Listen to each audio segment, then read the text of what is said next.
Okie dokie, welcome back to Inside the Oval, episode 4. We have a lot of good stuff to dive into. As always, we got Jeremy Taiwo with us. What's going on? Yeah, so we're just going to dive on in, but first I want to give a quick shout out to a company called Stay Classy Meats. I've recently talked with one of the founders of it, and all they're trying to do is bring a really good quality meat to people, not only athletes, but to just the general public, trying to get them to eat healthier or more of a healthier meat product, not filled with GMOs and all this stuff. And I feel like it's a really good product. I'm getting my first box this week, and then I'm also going to be getting a code that can save you guys 10% if you use it. So stay for a lookout on that. Now we're just going to dive right on in there. That's a good shout out. I feel like eventually we're going to get into a nutrition episode talking about that, because even this week I've had so many people ask me, have you seen Game Changers yet? So starting off the podcast with, the meat thing, and then having people be like, no, we need to be vegan. Woo! There's a lot to talk about there. But absolutely. Let's dive right in. Yeah. Oh, one quick shout out. If you are watching it on the YouTube, I know I only have one up. I kind of messed up the editing for the YouTube on the last one. I'm still trying to get the hang of the podcast and transferring it into video and stuff like that. So just bear with me on that. I'm going to try to get it out for this one as well. So I haven't told Jeremy this question yet because I wanted to get his honest opinion without thinking about it, just straight up. So who has the better legacy, Ashton Eaton or Kevin Meyer? Who at the end of it is going to leave the better legacy? Wow, that's a great question. You see why I didn't want to give you. No, it's good. There's not a lot of lead up. I will say, straight up, this is the answer and always be the answer. The person who has the decathlon world record will be, in my mind, always considered the best athlete in the world, period. Now that I've stated that, legacy-wise, I feel like Kevin's is still in the making. I feel like he is still chasing Ashton's legacy.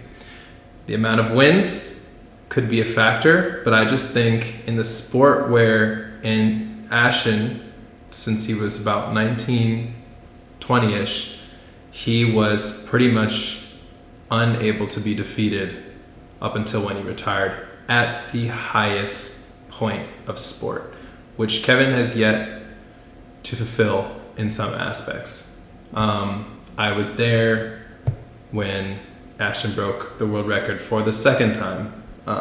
And it's just the things he did on the track at championship events when it mattered. Yeah, at USA's and at the World Championship, not just at a meet like Toulon. A meet where you get 4 attempts in your hometown, and nothing to be on Kevin, but Ashton did it when it mattered, and he was what a lot of people hope to be when they get to those big stages. He was a gamer and a double double Olympic champion. Yes, double Olympic champion.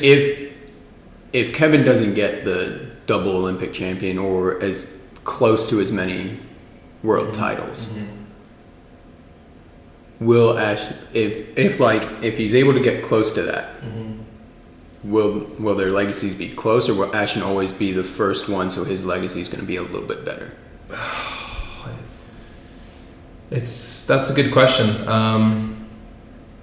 I don't have an answer for you, but part of me thinks immediately to what Ashton does currently hold world records in, even in the individual events, when it comes to the 400 meters and the long jump. And the 400 hurdles. He won a Diamond League event in the 400 hurdles. But if it comes to what the decathlon does display, I think Kevin is the most well-rounded athlete we've seen. I would agree with that. I would definitely agree. He is the most well-rounded. That is what it comes down to. So, yeah, it's a great debate, and I hope to continue hearing it being debated. But I do think that Kevin's still writing a legacy that still has a little bit to catch up to. I would agree. if you guys want to chime in on that one, just tag either Jeremy and I in a post or a story and let us know what you think on Instagram, because I'm interested to hear what everybody else thinks. So, Great question. yeah, I figured I needed to know that. 'Cause I still don't know where I stand with that one. Yeah, for sure. So now a pretty hot topic that's going on, if you stay up to date with anything on Instagram, with any of the big people going about right now, like Christian Taylor and all that stuff, multiple athletes posting about this, is the Diamond League is cutting for pretty core events, actually, and I would say they're cutting the triple jump, discus, steeplechase, and the 200. And what was the impetus for that? Why are we finding that there are those specific events? So they're trying to make the Diamond League a track meet. First, it is still a track meet into a 90-minute TV-friendly event to bring in more viewers. Now they put out surveys saying that the boring events were triple jump and steeplechase. Now I say boring with quotation marks because triple jump to me was one of the best finals in the World Championship. And also you'll hear a whole bunch of athletes right now. Where were these surveys? I did not see any of these surveys. Nobody's heard anything about them. So like, when did they send these out and who got them is what I'm wondering. Gosh, I feel like if there's a race I want to watch that's above 4 laps, it's gonna be the steeplechase. And You may see it fall. And I'm biased too because my dad was a 2-time Olympian for Nigeria in the triple jump. But when I go to a World Championship meet or Olympic meet, that's the one field event that I will go watch. That and probably javelin. Yeah. There's so much that's going on the body, forces being applied, and it's just amazing. Yeah. So that's interesting. And you have the rivalry between Christian Taylor, Will Clay, and then you also have a whole bunch of guys that are coming up that are close to them as well. So it's like, you take them out and it's like, I don't quite understand that. It's a highly contested event, and with the jumps, I mean, probably not so much with the steeple. You do have some favorites, but with the jumps, it's like it's a kind of up in the air event at times. If sometimes people do underperform, sometimes people feel better. It's a momentum event, and there's not really a guaranteed winner. That's what makes it so fun. It makes it so variable. I don't know. Yeah. But so basically what they're doing is they're having the 200 and steeplechase included in 10 of the events and 10 of the Diamond League meets. 5 of them are going to be for the men, 5 of them are going to be for the women. And then the steeplechase and triple jump, the boring events, are only going to be contested in 2 of them.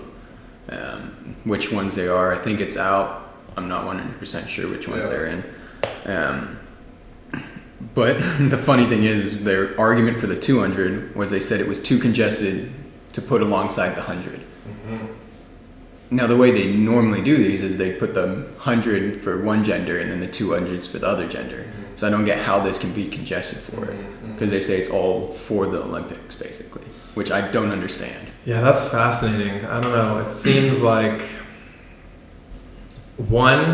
their main concern could be making it more readily able to be televised in that 90-minute time frame, or 2, maybe they're just running out of money to pay out. But here's the thing: is are they going to have the same purse as they always have? Right. So does that mean everybody else's prize money at the end of it is going to be increased because you're now taking away 4 events? Yeah. So does that mean you're taking away that money?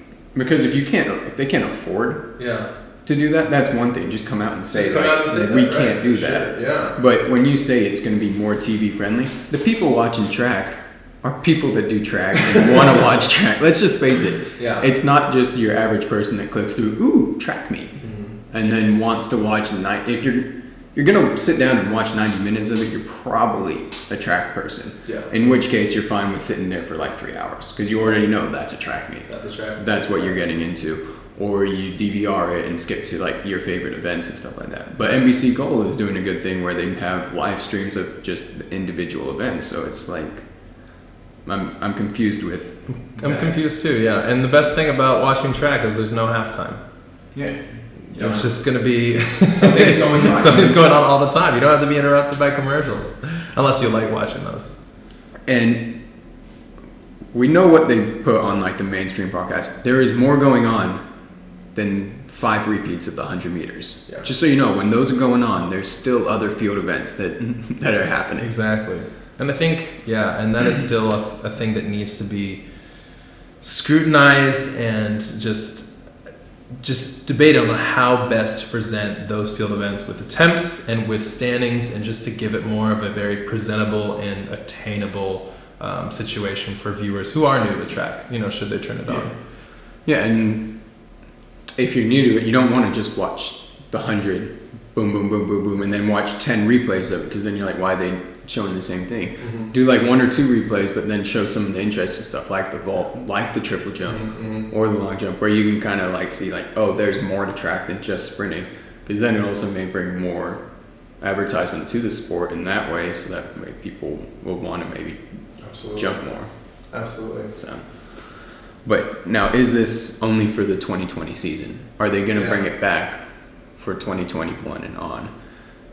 Is the main question, and I think that's what a lot of people are wondering. Is this just for one season, and then everybody else comes back and everybody else gets their revenue back, basically?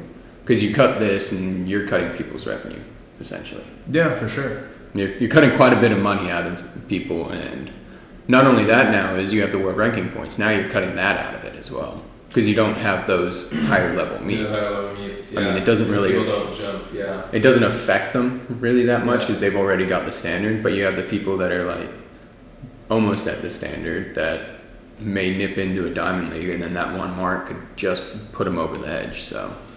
And it's funny because we talked about this. The Diamond League is flirting with the fact of putting in the triathlon part of the decathlon, having 3 events from the spread of 10 that decathletes can come and compete at, and so that we would have the ability to be in the same earning potential, at least on this kind of scale, as these other athletes. And it's cool, but also it's funny because, I don't know, personally, and we talked about this, you see that now that when your event is being affected and your chances of earning income or being at a high stakes meet are being taken away from you, now there's an outcry. Now there's a push for some kind of change. Yeah, and that leads us right into the next one. Is Christian Taylor has now formed the We Are the Sport organization, and this is basically a voice for the professional athletes that are out there now, kind of almost like a union, for almost like the NFL union and stuff like that, that we have a seat at the table to talk about it. But us as decathletes, I mean, we're like outcasts basically. So, but it sounds bad to say that, but that's kind of what we are. We're just kind of put out there. Let us do our own thing, and then in the meat of us, for sure. But now, like, to your point, now that some of the big people are affected, like Noah Lyles, Christian Taylor, and stuff like that, now they're coming out with this. Oh, this isn't fair that we're no longer in there. So this is great. Yeah, we need to unionize. This has been a thing that we've needed to do since the 80s. Like, I know my mom was talking to my dad when he was competing in the 80s. Like, he was like, you guys need to have an athlete voice. You need to get together. But at the time, it was hard to get some of those higher earners.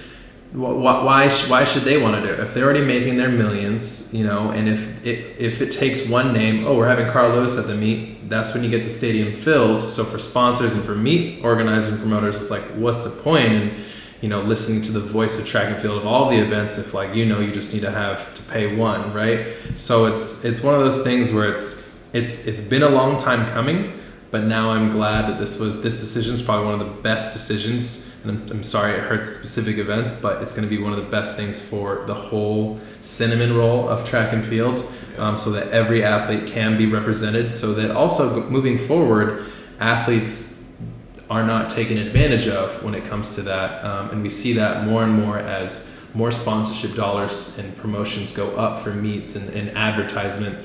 It's not following along. It's not directly correlated with athlete payout and prize money, which is the point of the meet to begin with. Like, people go to watch sport happen. If athletes aren't there for sport, you can't finish the equation. Yeah. So, Well, it's interesting that you bring that up because you see people that like Christian Coleman and Justin Gatlin and those like big main 100 meter sprinters and stuff. They ain't saying anything. yeah. There's nothing on it that they're like. Why should they care? 'Cause Why should they care? That can take away from even more of their money because they're not earning enough. Exactly. So that's the thing. I mean, it comes down to, it comes down to economics at the end of the day, and it comes down to, I guess, the fight of culture. Do you feel that you are more satisfied and fulfilled that you're earning way more money than your next person, or would you feel better as a person knowing that you're the best in your event, earn that money, but see that there's still a good payout, so your other compatriots, your other competitors can push you, help you do better because they're earning enough to just make a living in track and field. And I feel like that's more of the field event athlete Yes. thought because in field events we don't make that much. Exactly. Compared to sprinters. As for you're lining up like say Coleman, who's going to be making probably 7 figures or something, next to another person who he may not be as good, but he's still making 80 grand or something like that. Yeah. Still a decent amount of money and he's still doing it. So it's like they don't really need to speak that much because they're both making good money. As for in the field events, we're making nothing. Yeah, paycheck to paycheck, go in debt, go to travel to the meet, make your meet money there, and then you're like, whew, good thing I finished that one.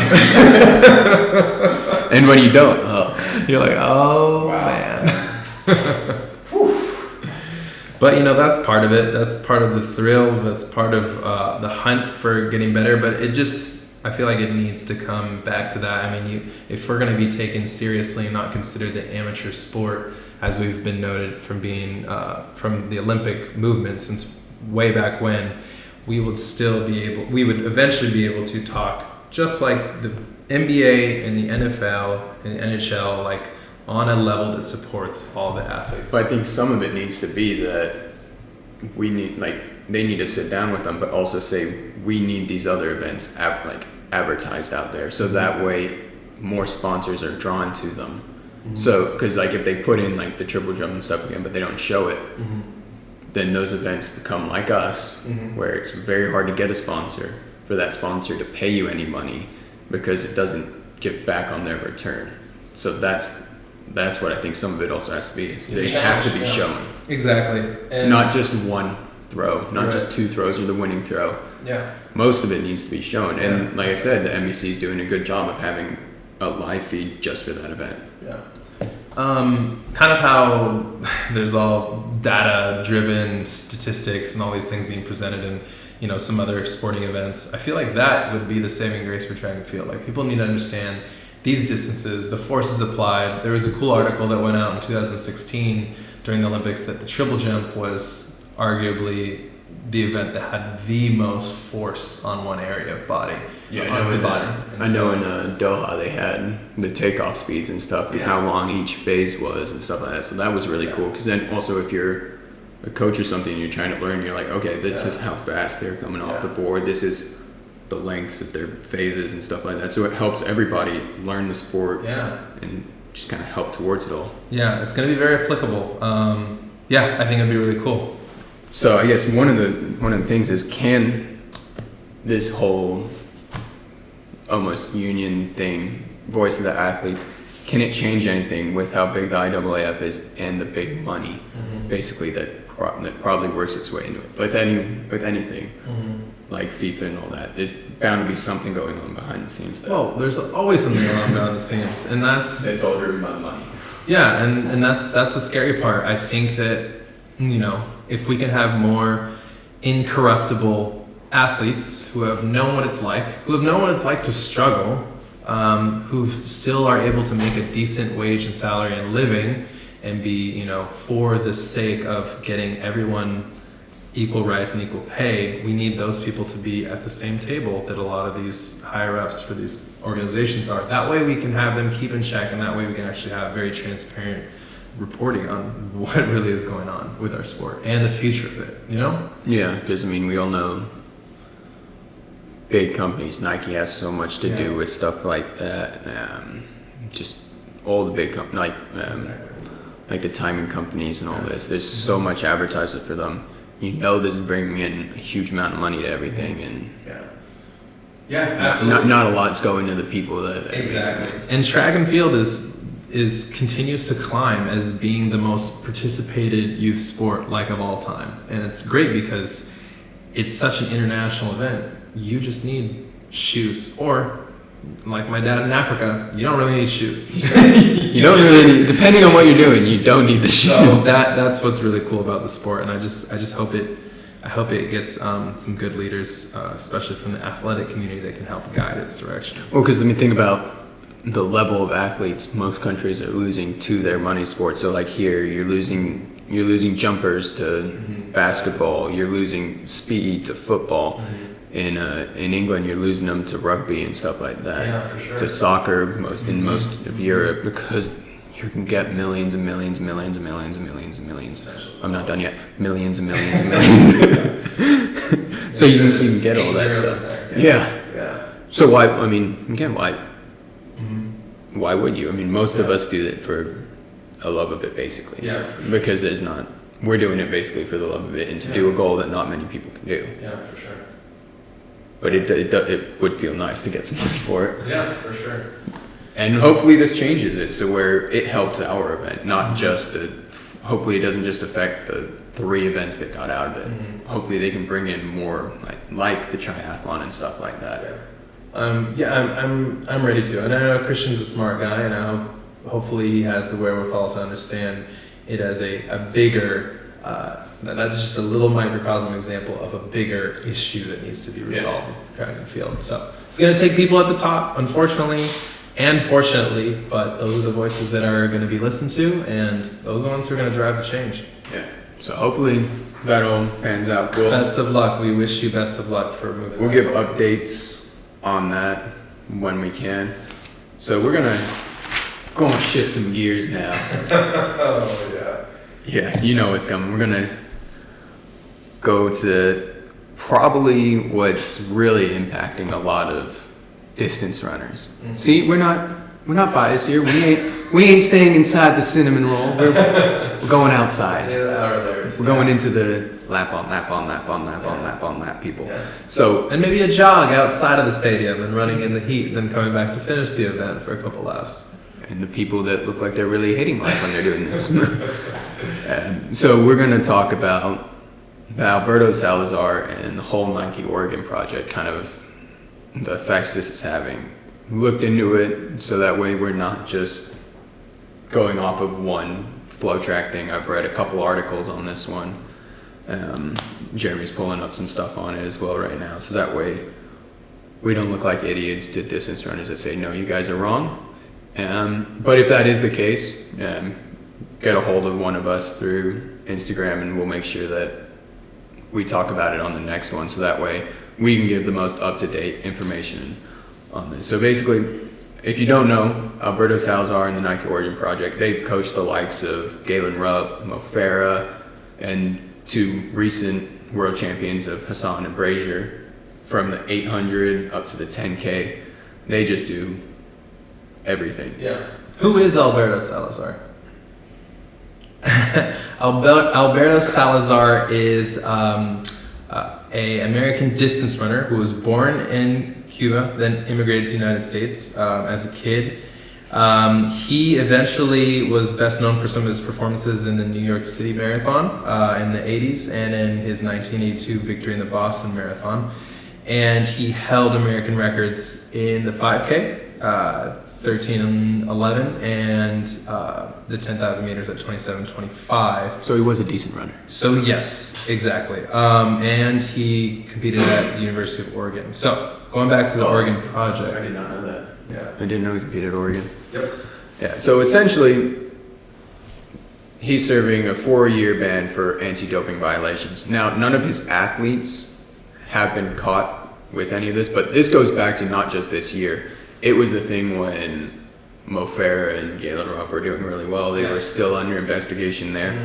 So essentially, they were found guilty for running experiments with supplements and testosterone. While none of them may have exactly been illegal, it wasn't exactly legal at the same time. Yeah, very much operating in a gray area, and also, other pharmaceuticals were on that list, for some having, the side effects, which were actually good effects in this case for recovering from workouts or being able to calm down some inflammation from some, workouts and this and that. So, yeah, very interesting area that he played with in track and field, and let's actually talk about some of the things. Yeah, so one of the tests that I read that got out was they weren't doing this on their athletes, they would be doing it on other people that wouldn't be affected by it. It was basically testing testosterone cream and how much can be applied without breaking the rules. Now, the funny thing is, they said they didn't know this was a violation, and they were trying to understand how rivals could be cheating. Yeah. Right. Now, we're definitely, this isn't getting into like close to shadiness of like a country that got banned because of a doping thing, but it's getting like... No, it's a disease, it's a problem, it's a disease of the mind. It gets into, what are you trying to prove with sport? So, okay, for example, let me backtrack. In the NCAA and then for WADA and USADA, there is a specific level, what you'd call, of healthy natural testosterone. Which we've come across with Semenya. Yes, and which is a range because as individuals we're very different from each other. Now, if I were to tell you hypothetically that this range was, 11 to 18, which we don't know. We're just throwing numbers out there. We're just going to say that the Salazar Oregon Project would like to see how close can we get to 17.6 before it becomes criminally illegal to have this. While nothing is done illegally through their athletes, none of the athletes have been pinged for drug-related problems. Yeah. But they've definitely skirted a fine line with what they've been doing. A fine line. And now this, as I may digress for a little bit, this all comes down to England. Bro.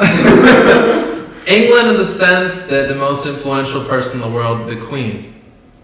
And no, I'm not talking about the Queen of England. I'm talking about J.K. Rowling. I was about to say, you're coming after Queen? No, I'm not coming after the Queen. I'm paying homage to the most omniscient author of our day and age, J.K. Rowling. He's not a little biased with his Harry Potter. Now, this needs to be mentioned here, folks, because if you hear his name, Alberto Salazar, Salazar Slytherin was one of the four founders of the School of Hogwarts Witchcraft and Wizardry, and it's pretty self-explanatory that Salazar Slytherin was selective of his students, and this allegory could be the athletes, but the hallmark signs of what makes a good Slytherin student are cunning and resourcefulness. Now, cunning can go both ways. It could be, getting yourself into a good situation, or it could be connotatively bad, right? Resourcefulness, if pushed just a little bit too far,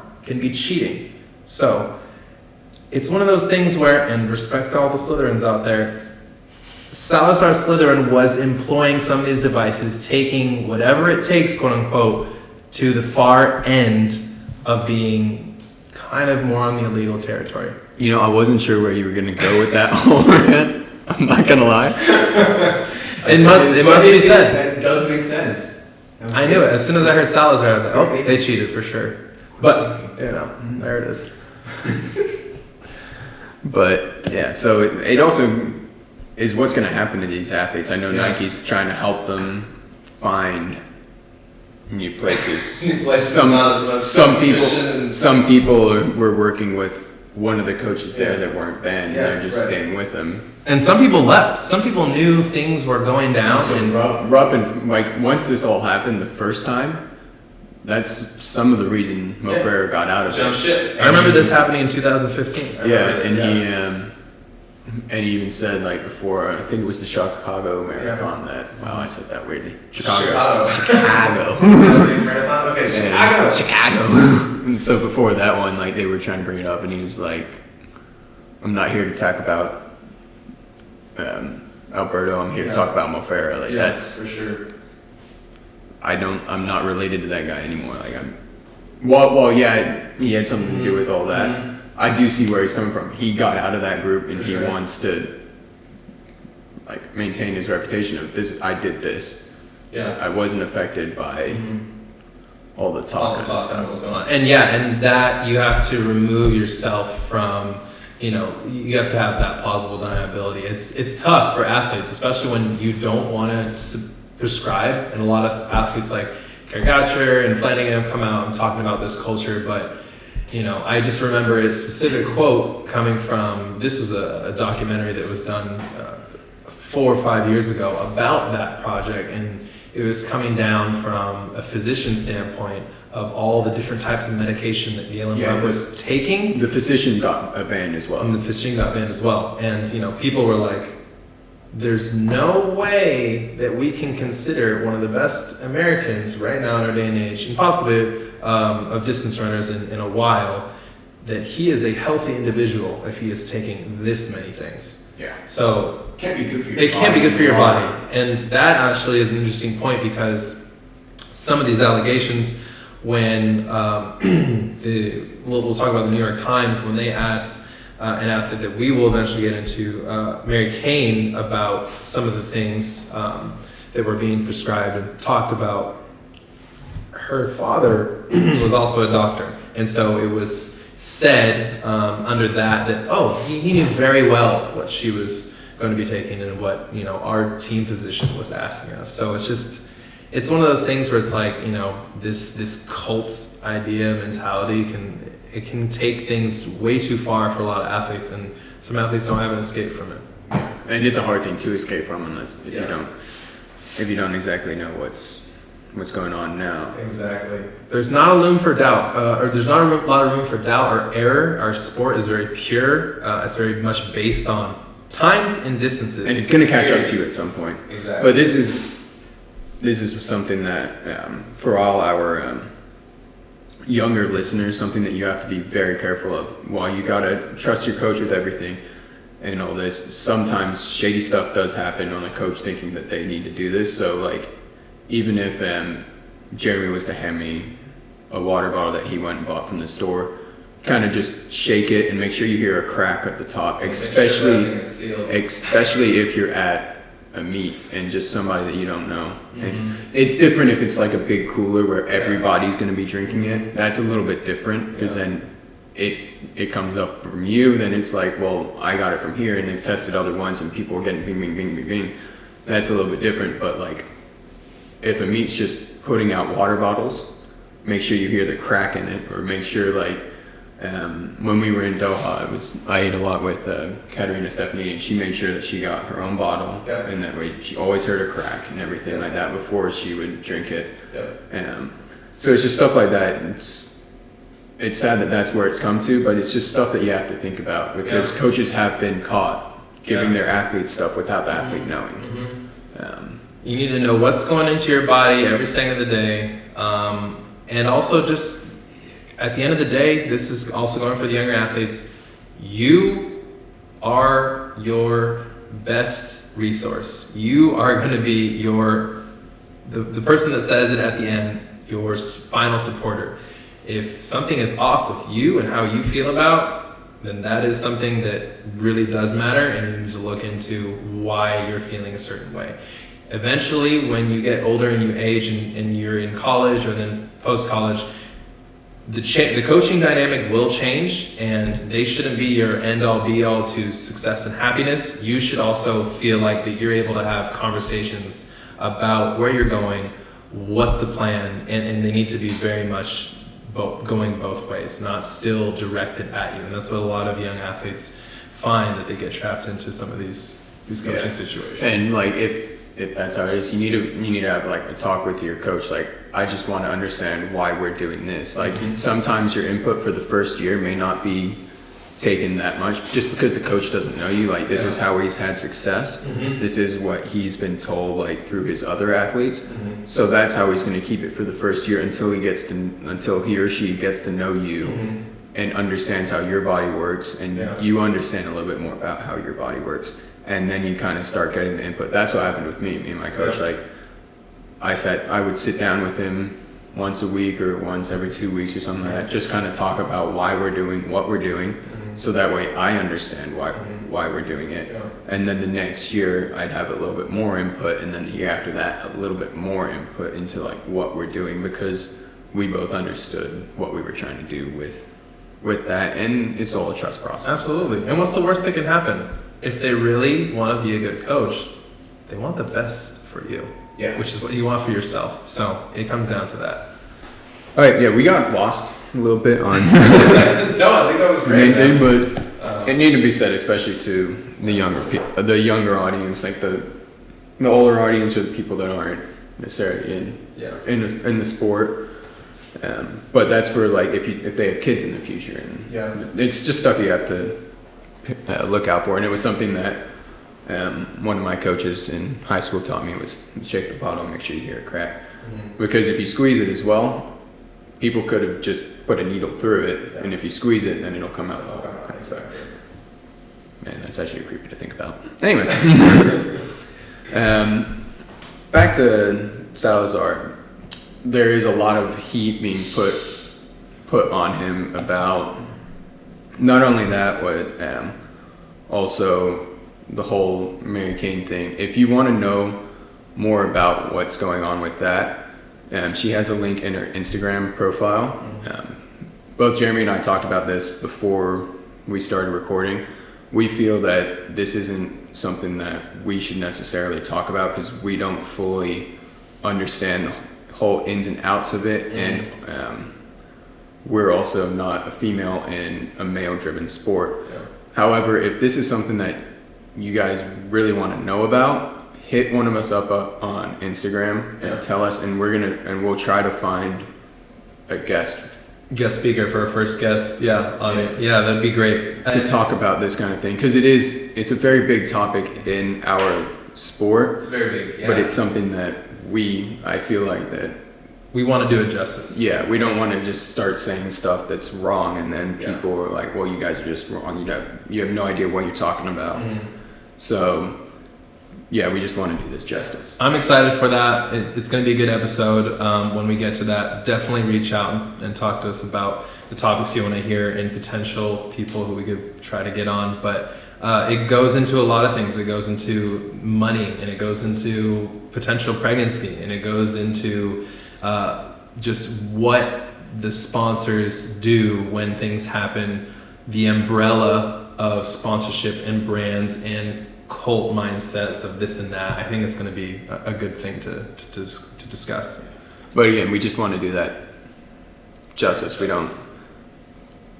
don't want to say wrong stuff and then affect stuff badly, kind of this, that, and everything. So make sure you let us know about that, because we're really willing to do that, because we think it'd be a great thing to talk about, especially for people that are in high school now that may be going through that, or people that are even in the elite level that could be going through that.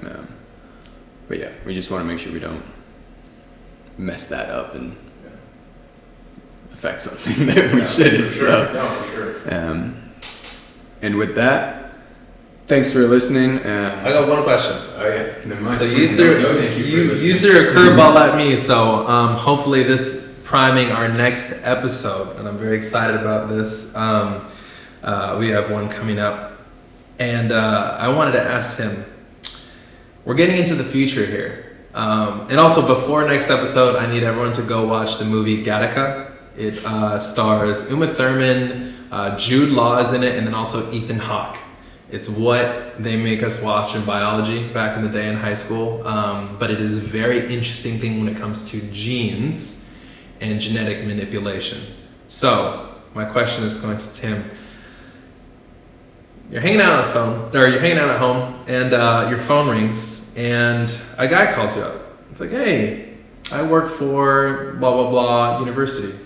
And we've been doing some cool experiments. Some very interesting experiments with gut bacteria. Now, we know you're an athlete. My parents are from England, and I love going back to my